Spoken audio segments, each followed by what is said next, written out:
een beroepsimker? Want ik had net van de week af, had ik wel kasten gezien. Hoeveel volk heb je? 600. Sorry? 600.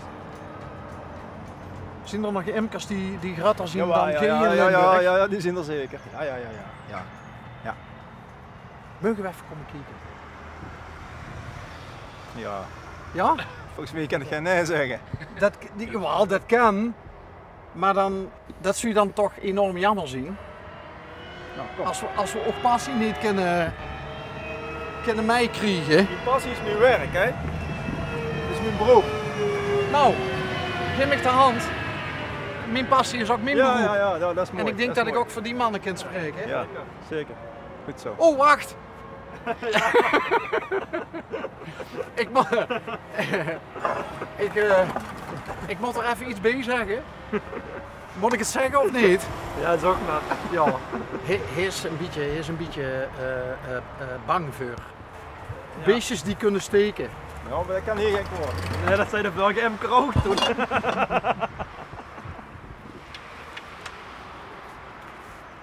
Maar die hessen die allemaal heen, die Nee, 600. nee, absoluut niet. Nee, absoluut niet. Nee, dat gaat niet, hè. Hier, dit is onze toesbasis van de bijen. Ja, dat zijn onze hoesdieren. Zien we niet.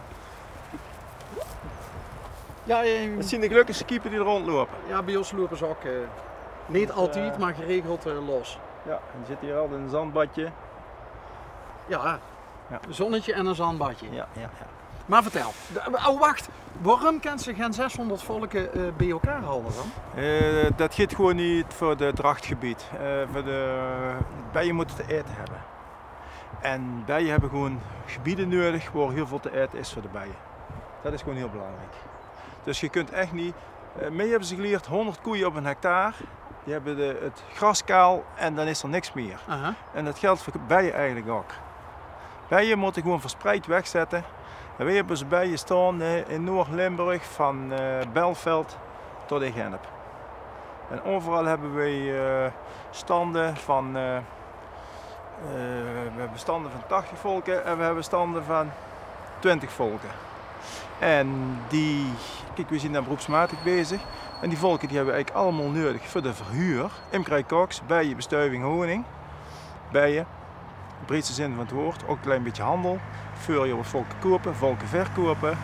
Veel jaar is altijd best wel veel vraag naar bijenvolken. Want dan hebben de meeste imkers de bijen dood. En dan is het, als je ze dan op internet zet, dan zien ze binnen een uur hadden ze verkocht. Dat is onvoorstelbaar. Maar wie kent dat dan? Dat veel imkers erbij je doet het hebben en uiteindelijk, het klinkt misschien heel cru, maar dat is gewoon, het grootste deel is onkunde.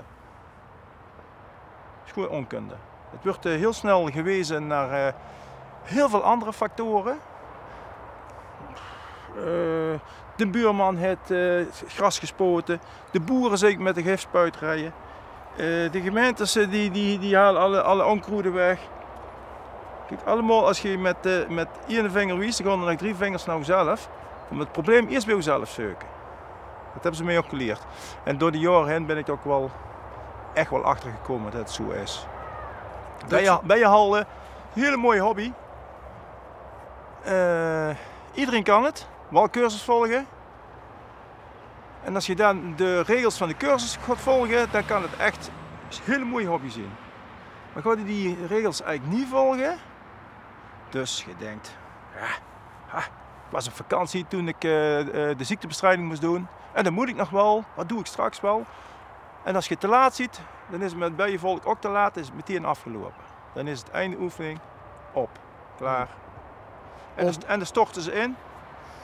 En dan heb je eigenlijk de winterbijen, nee de zomerbijen moet ik zo zeggen, die moeten vitale winterbijen maken. En als dat dan niet lukt, wel, je hebt dan een omslag van bijen, ja, dan krijg je geen goede winterbijen op een bijenvolk. Want die moeten de hele winter overleven. Hè? En als die zwak zijn, dan krimpt het volk in en dan stort het gewoon in. Ook al hebben ze voer erop zitten, alles hebben ze. Dus dan helpt sokkerwater of zo? Dat, Nee, zit er dan al allemaal in. En ook honing nog, hè, want we zijn met 50-50 met de honing zitten. We geven sokkerwater terug. Maar dat stort een bijenvolk is gewoon verzwakt. En waar zit het dan? Hier, bij Jos.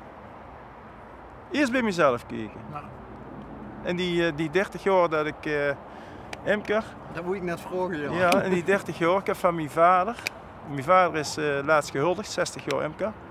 Wow. Ja, dus daar heb ik het van over mogen nemen. Wie oud is pap? 89. En die is nog goed?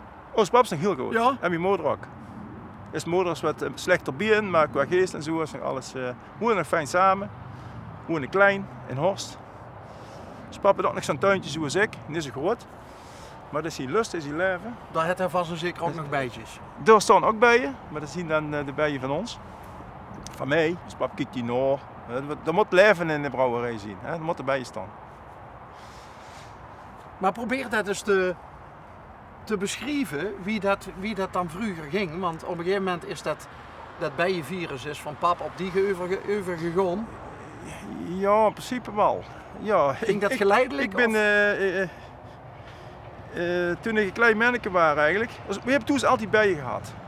En ik heb dat wel altijd leuk gevonden, ik heb dat mooi gevonden. Maar ons papa was champignonkweker. En ik heb gewoon LTS vroeger gehad op school dan. En ik kwam van school af en ik ben binnen champignonkweker gewerkt. ja nou. En toen, de champignonwereld toen werd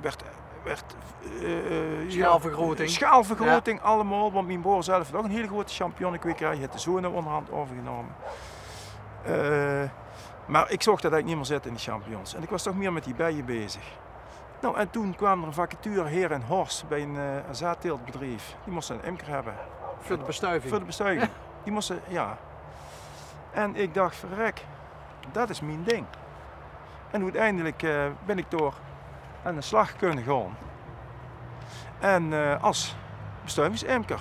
Het bedrijf had bijen nodig. Die hadden toen nog, dat is 20 jaar geleden. 22 jaar geleden.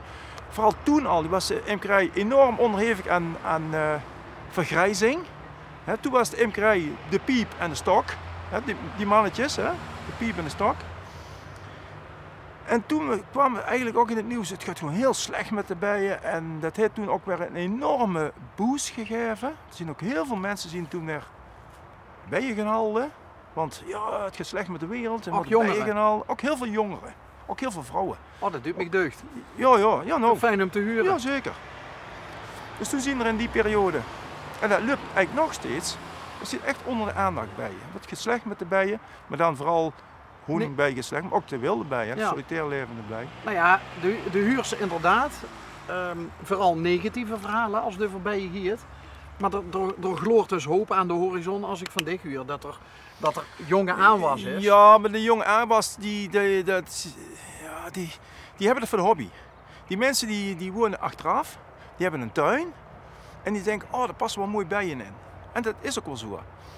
En dan gaan ze cursus volgen, gaan ze bijen halen. Kijk, maar waar we eerst mee bezig houden is de zaadteelt vooral. Of wij verhuren onze bijen, zal ik het zo zeggen. Dus als ik bijvoorbeeld een kas heb en ik wil die plantjes die bevrucht hebben, Ja. of bestoven hebben, wie noemt ze het? Bestoven. Dan Kan weten ik ze, die bellen? dan kun je meebellen. En dan kun je Vroeger met hadden we al busje. een buurman, John Kusters. Ja. Hè? John, ja, helaas. Maar daar heb ik vroeger bij je binnen gehad staan. De aardbeien. Dus bij de aardbeien. We zitten nu vooral bezig heel veel in de aardbeienteelt. Want dat is de vroege bestuiving. Straks beginnen de peren te bestuiven. Dan moeten we met een hele grote vracht naar Hulst toe, in Zeeland. Dus moeten we met 2 wagens, aanhangwagens volop met bijen, moeten we daar naartoe. Wat vinden die bijen ervan als ze op een kerk laaien weer of in een busje? En, Maar dat doen we 's avonds, 's nachts. ja? Doordat je het in harmonie, dat maakt niks uit. Oké. Nee. Dus dan Die gaan, je kunt er ook wel even kijken, maar die gaan, het kastje gaat dicht, die gaat op een aanhangwagen. We brengen die naar een perenveld, een heel grote perenveld te zien, dat is allemaal conferentie. We zetten die er allemaal uit. En zo'n perenbestuiving duurt ongeveer 8 dagen. Van bloemetje tot bloei, tot de zetting is weer gelopen en is klaar. En dan belt de teler weer op, ja Robert, de bijen kunnen hoes. Dus dan rijden we weer naar Hulst. Laden we ze op. En dan rijden we hier net de grens over naar Wezen. En daar zetten ze weer af bij de blauwbessenvelden. En zo blijven we met die volken aan het sjouwen de hele tijd. Hij staat ook te genieten, hè? Die gaan ook fruitbumpjes, hè?